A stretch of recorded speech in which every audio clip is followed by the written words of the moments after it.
Dr. Emma Vivalt is an assistant professor in the Department of Economics at the University of Toronto and the director of the Global Priorities Institute at the University of Oxford. Dr. Vivalt's main research interests are in investigating stumbling blocks to evidence-based policy decisions, including methodological issues, how evidence is interpreted, and the use of forecasting. Dr. Vivalt is also a principal investigator in the social science prediction platform and has recently worked on a big evaluation of guaranteed income. So without further ado, please welcome to the stage Dr. Emma Vivalt.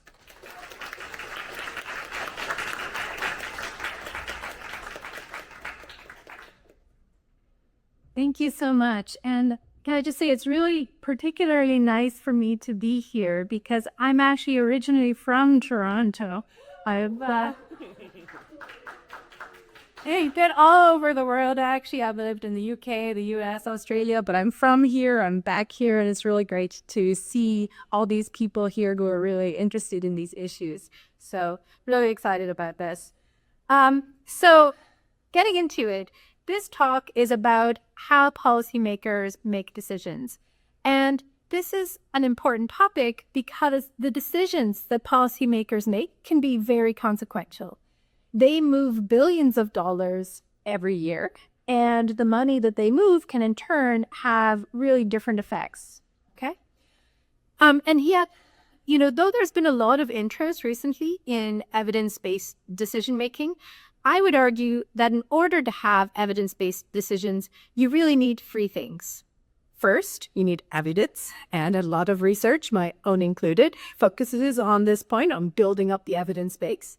But you also need to have the ability to interpret the evidence correctly and have the willingness and capacity to act on that evidence. And it's important to note that there could be these barriers or frictions at each stage. Okay, so today I'm going to be focused on telling you a little bit about some research that speaks to each of these three components, on generating evidence, on barriers that come in at the stage of interpreting evidence, and in acting on evidence. And I'm going to be focused largely on some results from my own research. I put some references here so that I'm not going to have time in this talk to go into much detail of any one paper. There's more of a whirlwind tour, and if you're interested in one of these topics, you can chase down one of these papers later. And this is work with Aidan Coville of the World Bank and Sampada Casey, grad student at UBC in political science. Okay, so first, remember this roadmap. I want to talk about some barriers in generating evidence. So there has recently been this huge surge of studies in economics and in the social sciences in general that really focuses on randomized controlled trials and other impact evaluation methods. But the evidence that's generated, while it's a lot more rigorous than some of the evidence that came before, is not necessarily the best suited to answer the questions that policymakers care about. First, there's the general challenge that academics may not focus on the most impactful topics. I think many of us are very familiar with that problem. But even when you're focused on the right topics, you may not have designed the experiment in the way that tells the policymaker the most and that helps them make the decisions that they need to make. So let me talk through some examples of this. So first, there's the slide from Chantal and Ian Ellis, this lovely paper, Everything Both Causes and Cures Cancer. So every dot there is actually one medical study. So you can find a study out there that says that wine is good for you, and some studies out there that say wine is bad for you. You can find studies that say tea is good for you or tea is bad for you. And the point is that, any one study you can't really fully trust. You really need to look at what the totality of evidence has to say. So I looked at this and I said, great, well, let's do this for a moment. And put a lot of work into gathering the results from 635 papers of 20 different types of development interventions. Okay, so these were basically data gathered in the process of 20 meta-analyses or systematic reviews with the data all collected in the same way.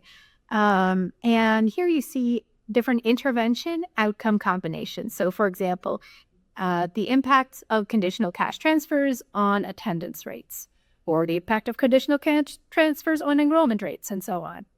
And what you see here are the standardized mean differences. So this is all in terms of standard deviations of impact, okay? And you see the box plots. So the tail ends of those box plots are the maximum and minimum value that I found. Then you have the interquartile range and the median, okay? And those dots are outliers. And so what you can think of is actually there's quite a broad range of these different results. And depending on, which study you look at, you might come away with a very different view of what the impact of that program on that outcome was, okay? And in fact, if you were to take the meta-analysis result, so this is like a weighted mean that puts more weight on those results that are more precisely estimated, you would actually predict even the sign of another result correctly only about 60% of the time, okay? And you can look at this measure of error, the root mean squared error, and look at the median ratio across those intervention outcome combinations. Everything is, you first have to make some stats within intervention outcomes combinations, and then look across all the intervention outcomes that you've got.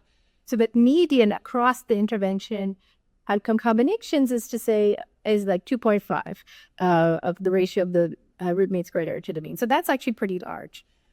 This is a great disappointment to me. I was hoping that this would, actually tell us more about what works in development, and actually taught me that we should really have a lot of humility about our estimates.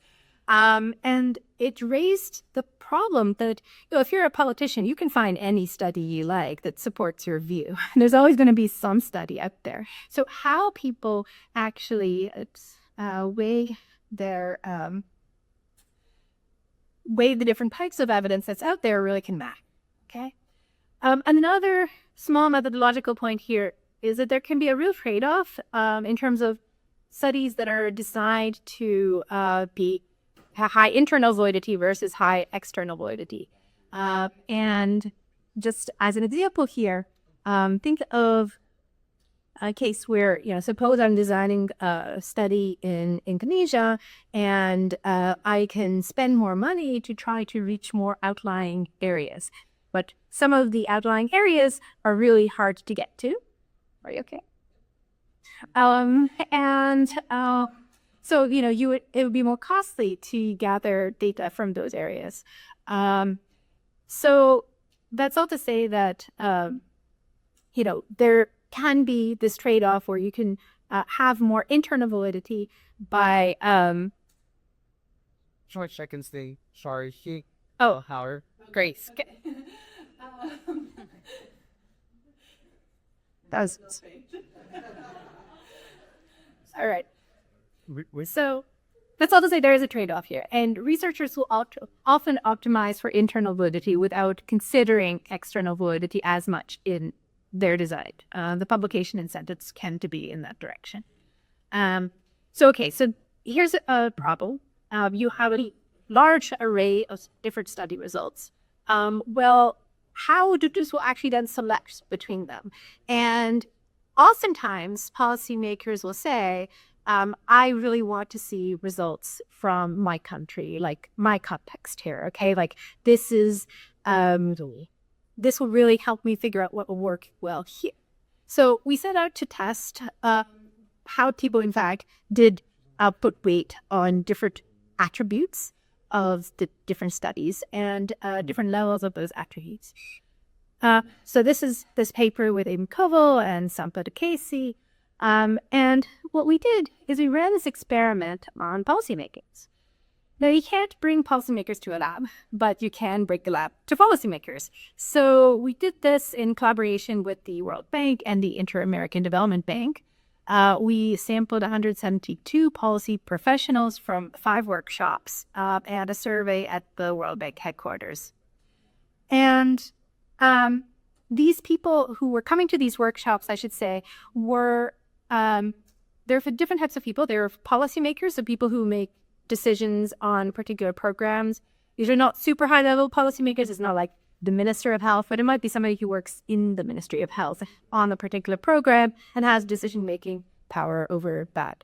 As well as some technical advisors, people providing support in impact evaluation.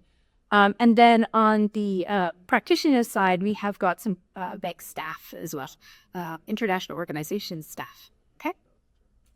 So we would run these discrete choice experiments, and discrete choice experiments essentially ask you repeated questions of this form. Would you prefer, program A or program B, given this information? You've got a study on program A, a study on program B.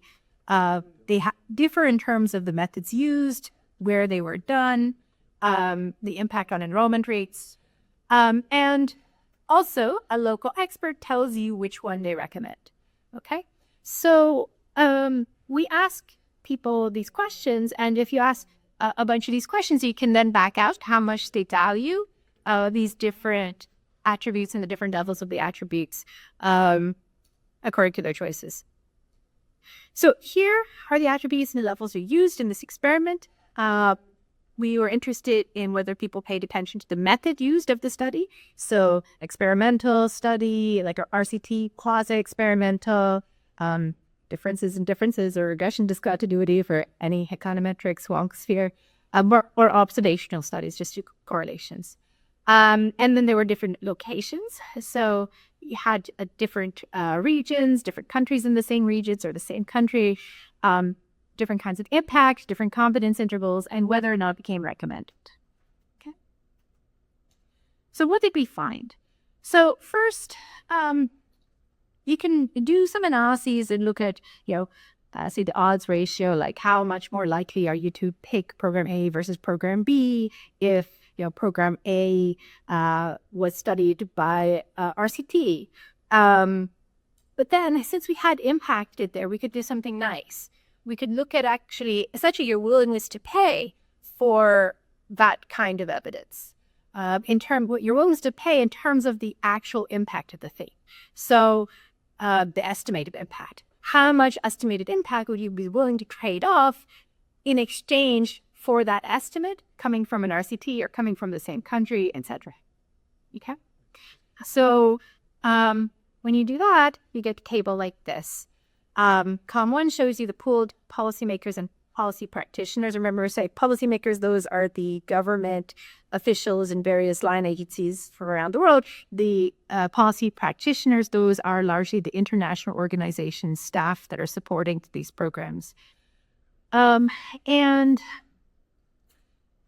so the policymakers, if you look down column 2, put a lot of weight on whether it came from the same country and whether it was recommended by a local expert. The way to interpret these estimates is that they will be willing to sacrifice about 6.4 roughly percentage points of impact in exchange for that program being supported by a study in their country.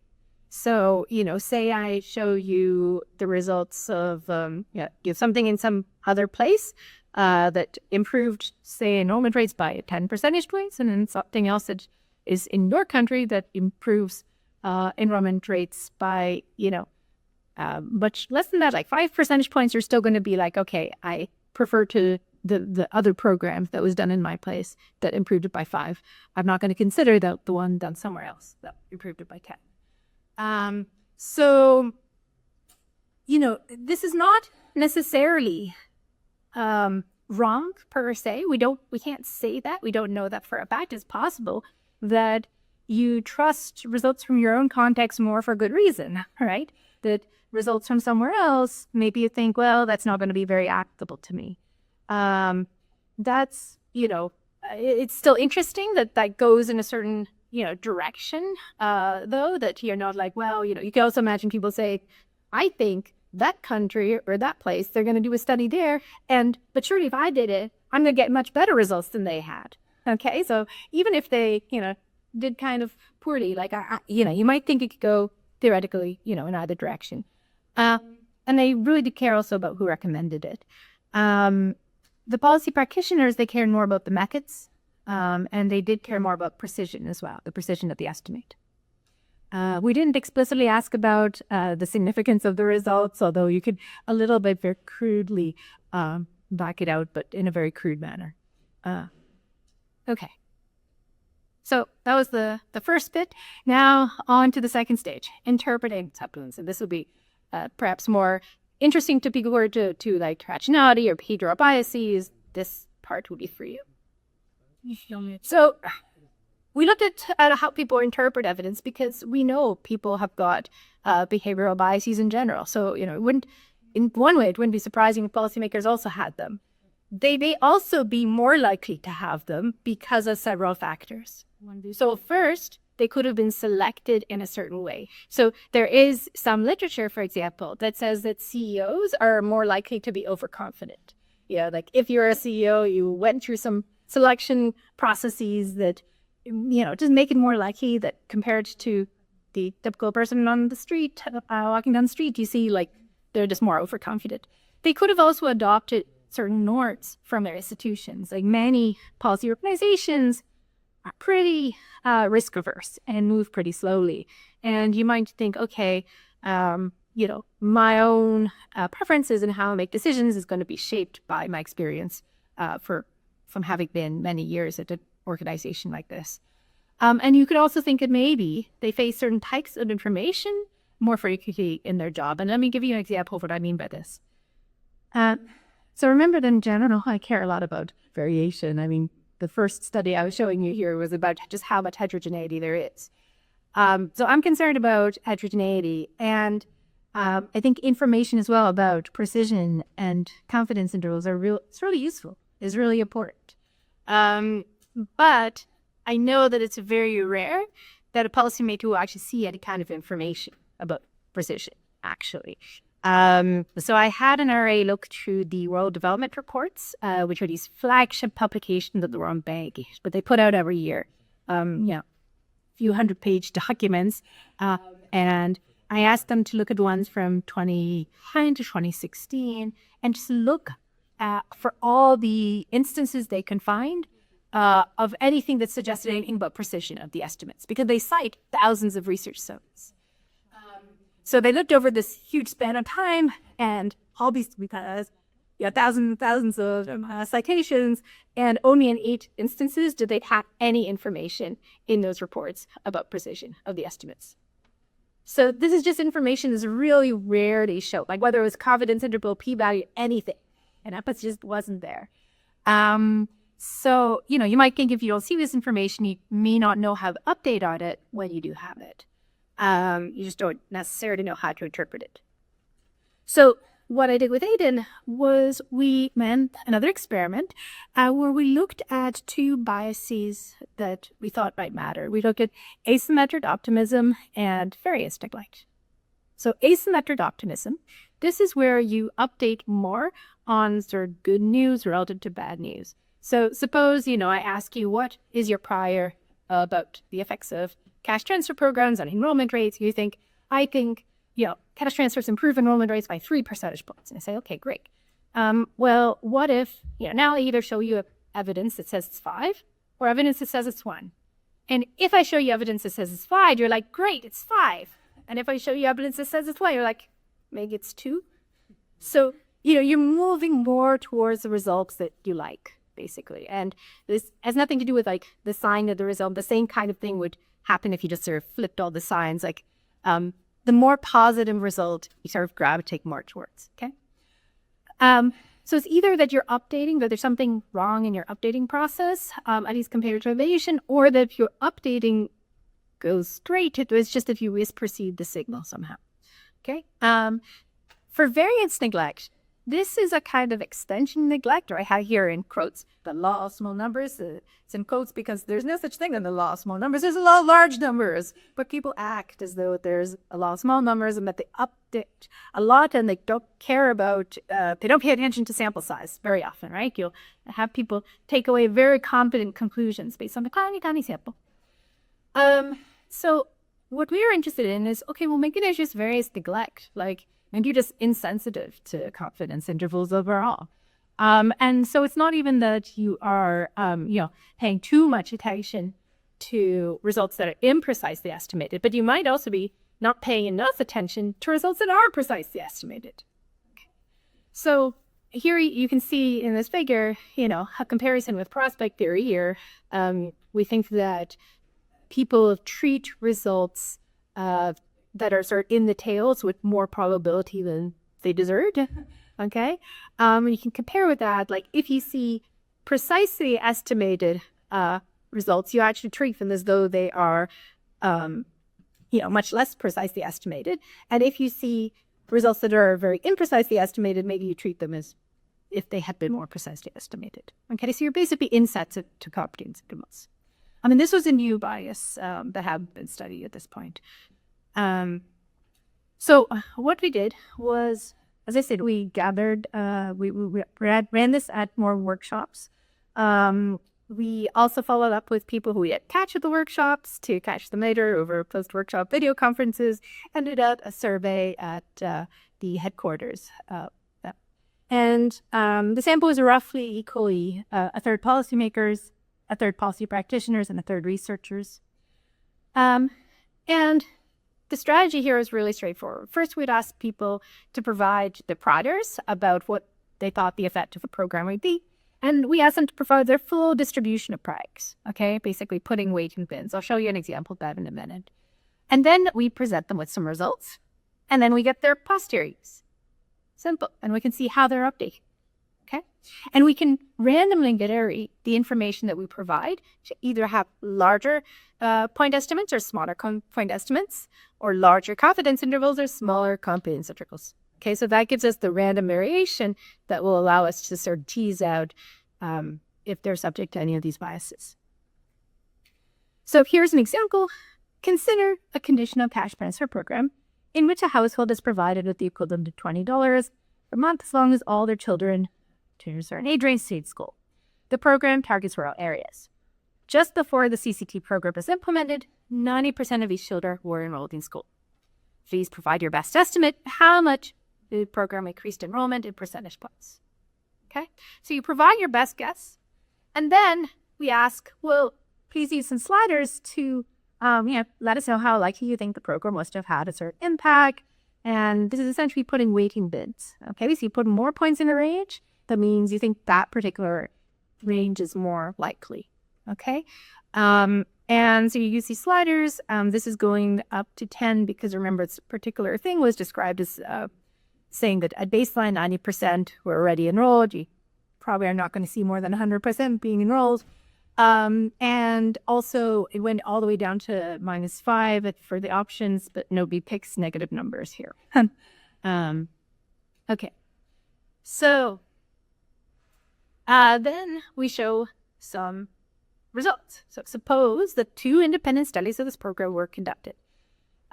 Each study followed the exact same design, but you do not know which order they were done. So this is important that it's the exact same design. We're thinking of this as replications. Why are we thinking of this as replications?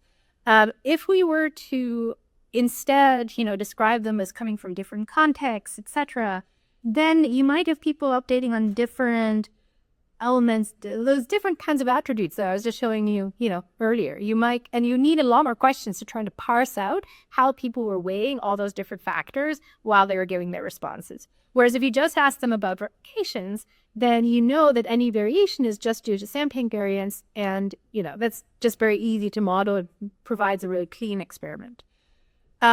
So we said this, and we also said, you don't know in which order they're done, even though they're replications, because you might think somebody's sees study 1, sees study 2, and thinks there's a time trend or something. And you also randomly vary the order of these things as well. So, you would see some kind of results like this. And then they ask you again to predict the third one. So your best guess and putting weight in bits. So we've got your priors, we've got your posteriors, we randomly vary the point estimates and the confidence intervals. We also, so the question I was just showing you, those were hypothetical questions, so we also had some real questions based on real data, because as I was saying in the first study I was telling you about today, there's a huge range of different study results that are actually all real study results, and we can do that. So we actually had, a large number of studies to draw upon, and then we can ask people, how would they prefer funds to be allocated? This was a real decision. There was a small pot of funds that would actually be allocated according to how one randomly selected person, said it should be allocated. Okay, so you make your allocation decisions. You can allocate those funds to either cash transfers or school meals, which were the programs that were in the study, or further research. Okay, and turning to the results. So first we see policymakers expected larger effects than researchers did. So on the left here, you'll see, the policymakers, researchers, and also those observed values from the real data from the meta-analysis effort earlier. And so, the mean that policymakers gave was a little bit higher than for researchers, but also they were more certain in their beliefs. On the right, you see the standard deviation of that distribution of prior beliefs that they had. And it was interesting that they were more confident in their beliefs because they also sort of self-reported knowing less about these programs that the researchers did. We had some questions that asked them, how familiar are you with these types of programs? They were less confident about, they were less familiar about them, but more confident in their estimates. That was a little bit worrisome, but there's a gap. In terms of asymmetric optimism and variance neglect, we found support for both of these biases. In the paper, we go into a little bit more detail. You can estimate certain parameters. If you take the parameters to our data, it would imply that the policymakers believed a program had a 10% larger impact than it did. That number is going to certainly depend on actually, the numbers and the details of the thing that you're asking about. So I don't want to, these particular numbers too strongly. You can go to the paper and look for the parameter values and apply them to different problems and get a different number there. Our participants are also very overconfident. So if you were to construct a 95% credible interval in which they thought the true effect would fall, that interval would be 31% narrower than that of a Bayesian. And interestingly, we did not see any significant differences in the updating of the three groups in our sample: policymakers, the policy practitioners. Remember, this is more like international organization staff, some NGO staff. Yes. We didn't see any differences in the biases. You had different priors, and therefore you also have different posteriors. But if you were to have the same priors, then given how you update, you would end up with the same posteriors. That makes sense, okay? So different priors, you end up with different places, but the updating process, is that. Okay, so then when we look at the allocations, this also changed how people made allocations. So if we showed you a large point estimate on the effects of cash transfers, you naturally put more of your allocation on funding a cash transfer. Okay, thanks. And so it's 7 percentage points more. If we showed you instead a large confidence interval around that, you put less of your allocation to cash transfers. And interestingly, from my perspective, you put more to research budgeting, which makes a lot of sense. Hey, you're more uncertain, better do more research. Now, you might think, well, is this really a problem? Isn't it the case that over time you get more studies and eventually you convert? And not necessarily, actually. So the green lines here is what a Bayesian would do given our sample of studies. If you sort of repeatedly drew different studies, this is how they would update on average over time. And then if you see the line just above that is blue, is showing you how somebody with the amount of variance they left as in our sample would update over time. How somebody with asymmetric optimism would update, and then what if you are subject to both of these biases? Now, again, the specific numbers are going to depend on your situation, like what is actually the range of estimates and the confidence intervals of the actual results you've got in your set of studies. But this is all to say that it's not necessarily in case that this all sort of washes out over time. Also, it's very rare that we're going to have all that many study results in the first place. So here, I'll give for a washout in that sense. Again, that's very unlikely. Okay. Then we did a follow-up where we looked at how presenting different types of information might make a difference. So we had, this was a incentivized willingness to pay experiment where essentially we said, okay, we're going to ask you to guess what a revocation will find. There's two studies. We'll ask you to guess the second one. And here's some tokens. Please tell us how many tokens you're willing to bid for getting some information. Now, that information comes with different kinds of confidence intervals. So we can see your willingness to pay for that information with different confidence intervals. And because we know what the reward is for correctly guessing the results of the second study, we can also say what a Bayesian would do in this situation, or what the quote should do in this situation. So you see here the different confidence interval widths that sort of were on offer. And so again, the way that the game works is we give you some tokens. You say how many tokens you're willing to spend on each of these information types. If that number of tokens is higher than some threshold that you don't know, then you'll get that information. And if it's below that, you won't. So this is a way to make it incentive comparative. Okay, so you reveal your true preferences here. And we asked people this we showed people, this is for information either with 95% confidence intervals, 99% confidence intervals, the equivalent 99% confidence interval, okay? Or the equivalent sample size. So we're asking people questions about these different things, but for each case, so again, the 99% confidence intervals should be just the same in terms of informational content as the 95% confidence intervals. It's the same distribution, it's just a different interval width. And yet people are willing to pay more for the 99% confidence interval, which, maybe suggests they find it hard to think of these 95% confidence intervals compared to the 99% confidence intervals if they value that 99% confidence interval more highly. It's also possible that, they just don't understand this very well and they want that extra certainty that they would feel like they had somehow. But these should be the same.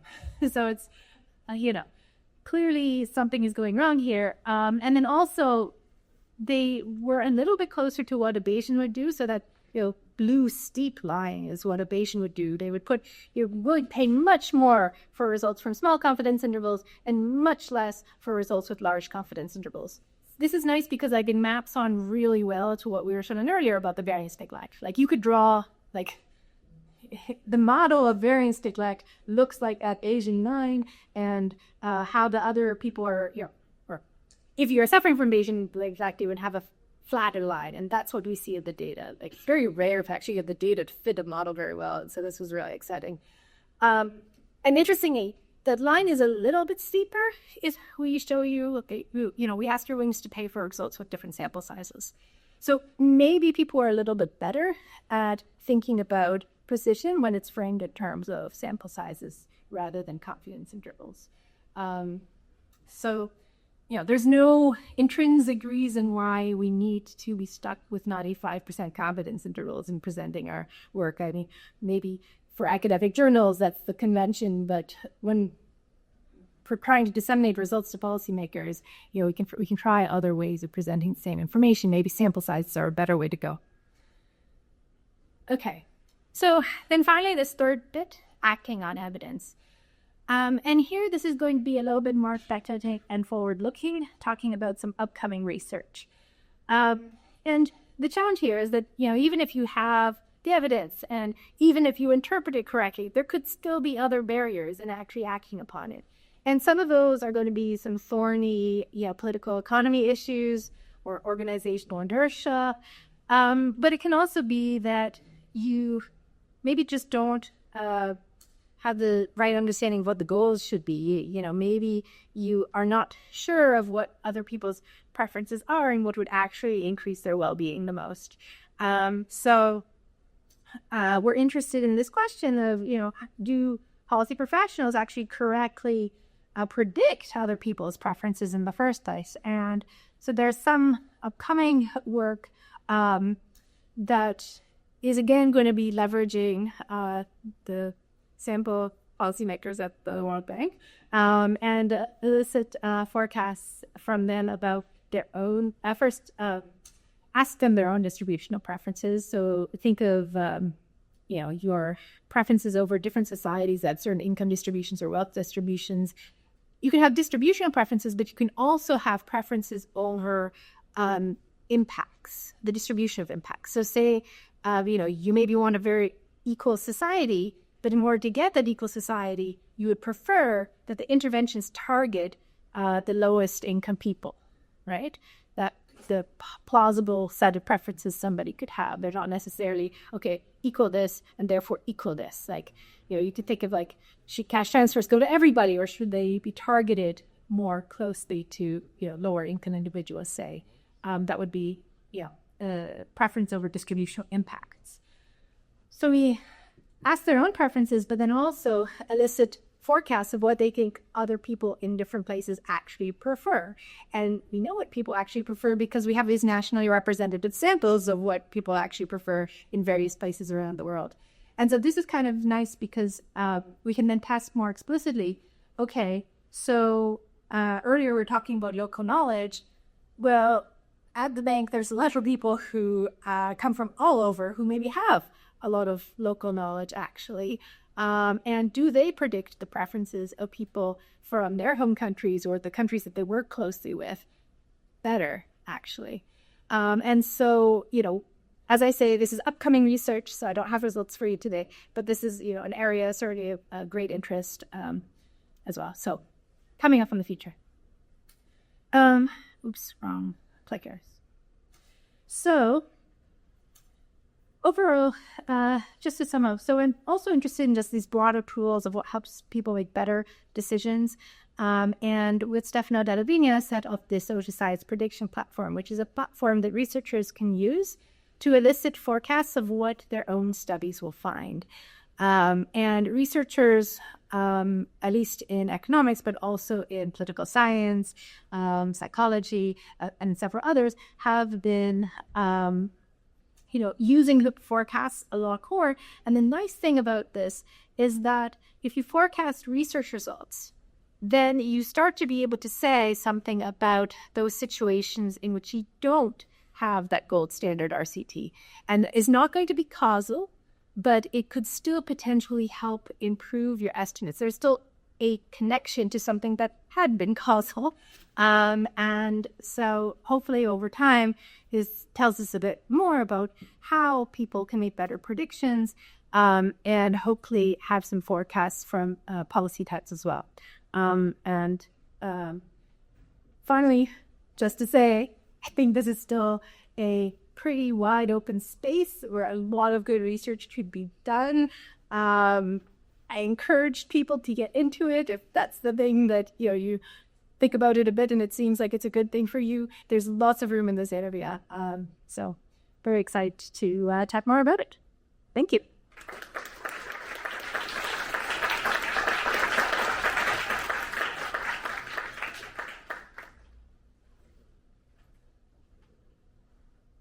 Thank you, Dr. Eva Vivalt. So now we're going to move into the Q&A session of the talk. I would start with the first question here is from Jen Chen. It says, as someone who writes econ Papers, how does your research affect the way that you write papers for better legibility to policymakers, for example? Yeah, that's a great question. I mean, so I think that by and large, it would be a little bit of a big step to have to change the overall way that the profession writes papers, right? Because the papers are these long documents that probably, yeah, the policymakers aren't going to read. They might have somebody go and look at them and try to summarize them for them, but they're not going to themselves read those papers. So what you want to do is to also create short summaries, like 2-pagers or whatever that summarize that research, that make it also more easy for people to find those results. So I would say that it's less that it has per se changed the way that I write papers, although I have tried to make things a lot clearer and more generally accessible, especially, the intro perfusion sections, which a technical advisor might read or spending more time looking at. But I think the other ways that information gets disseminated are through these other, approaches, and everything helps there, whether it's, short summaries, blog post, podcasts, go-to-media, etc. Those are more likely to reach somebody. Next one here is from Taylor, and I'm not going to say the last names that I'm going to butcher. It's how do you recommend getting into research in this area if you're not currently in school? Oh, good question. So if you are interested in economics per se, I could say I think are a lot of entry points. There are a lot of people who hire RAs, economics of various kinds of our RA positions. I always have some myself. So if you're interested, also can come talk to me and feel free to. But I think there is like a reasonably easy way into research through working with other teams. Doing it on your own, and I think is harder. You may have also a way in through various other organizations, like if you have a link to actually work with, like I used somebody who's working with the behavioral insights team or the equivalent version in various other countries. These are these government organizations that particularly focus on like nudges and evaluating those kinds of things. If you're already in one of those teams, or you can get into one of those teams, great. You don't necessarily need, grad school or whatever necessarily for that. This one's from Daniel Frank. How much do you trust studies? I.e., if a typical person, not an econ prof at U of T, comes to you and says, "Hey, Eva, did you hear about this new study? It shows X causes Y." Do you generally accept the claim at face value, or do you presumptively assume all new studies are wrong, misleading, or underpowered, etc.? And will you only accept something new if there is a large consensus around it, or you yourself thoroughly review it? I know me. So I try to be Bayesian about it. I think that there are some topics I probably have stronger priors about based off of existing evidence and also what's theoretically plausible. And if I would encounter something that is on a topic that I has strong reason to disbelieve action, like if somebody said, "Hey, extrasensory perception is real," I would probably discount that. And if it's a topic that I'm not maximally agnostic about everything. I try to be Bayesian about it, but I do think that we know a lot less than we think we know. So. This one's from Elliot Billingsley. Have you ever come across any politician who has a forecasting track record and who uses that to contribute to their reputation? Do you see that as a promising opportunity for democracy? That's interesting. I would be excited to see such a person. I think the closest can be that there are certain parts of different governments that do have like an office that is devoted to something related to forecasting, right? I mean, even you can think of like the economic institution, like the Feds, and, et cetera, will make predictions implicitly about, what is going to happen with inflation, et cetera. But also, for example, the UK government has a unit that is just on forecasting. So I think there's a lot more room for people to get into it. And if somebody wanted to make that part of their political platform, that would be very cool. This one's from Davis Person.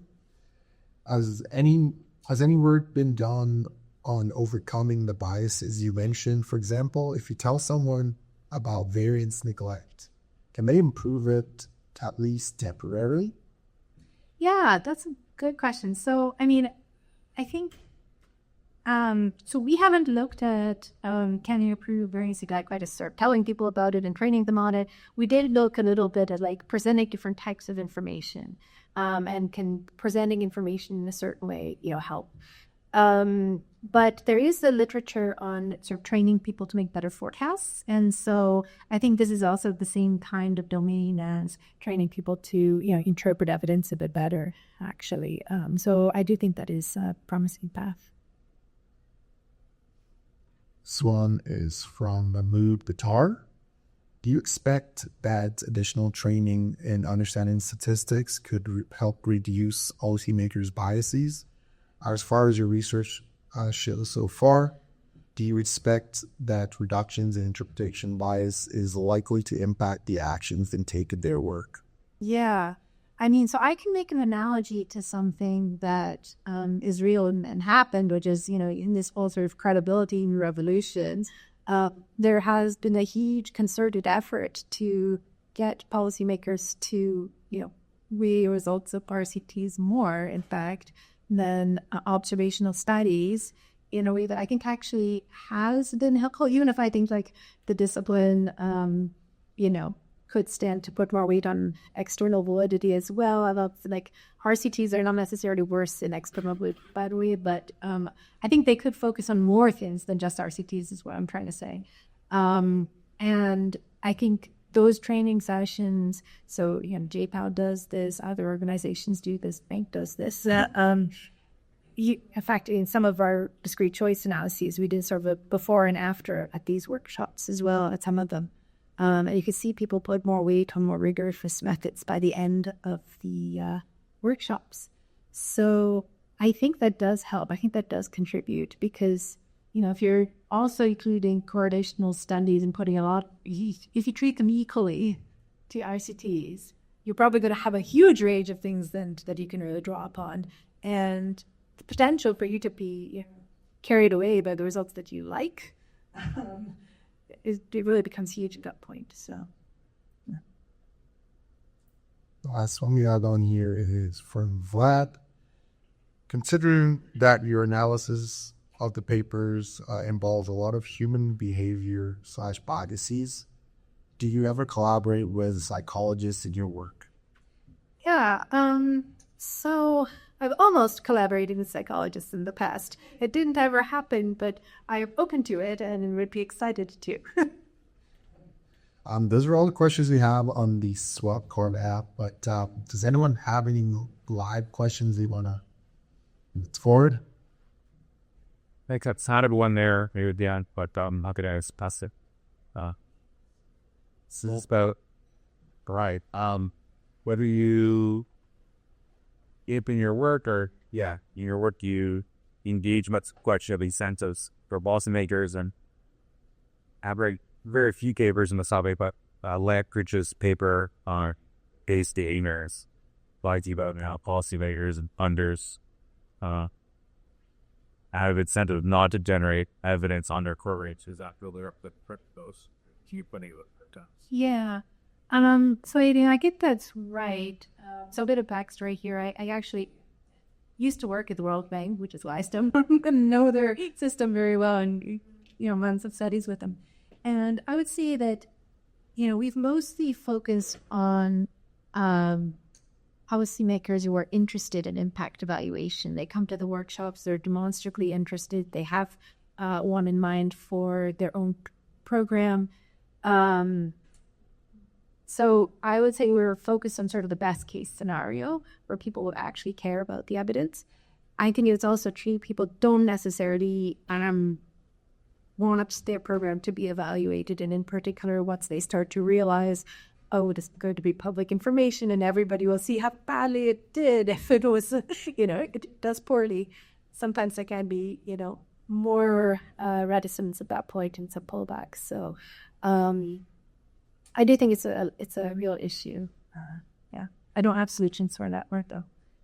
I think that, I would say that the people who have wanted to do it have wanted to do it, and this is just anecdotally, but in large part because they've heard that it's a good thing to do, and they're genuinely interested in it. And so I think, more getting out the news that this is an appropriate thing and that you should do it. Norms do change over time, and if it can become a norm or an expectation.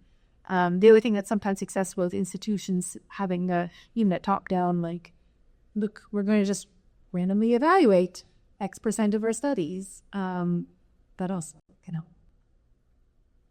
Thank you. That concludes the Q&A session. Please join me in giving another round of applause to Dr. Aidan Coville.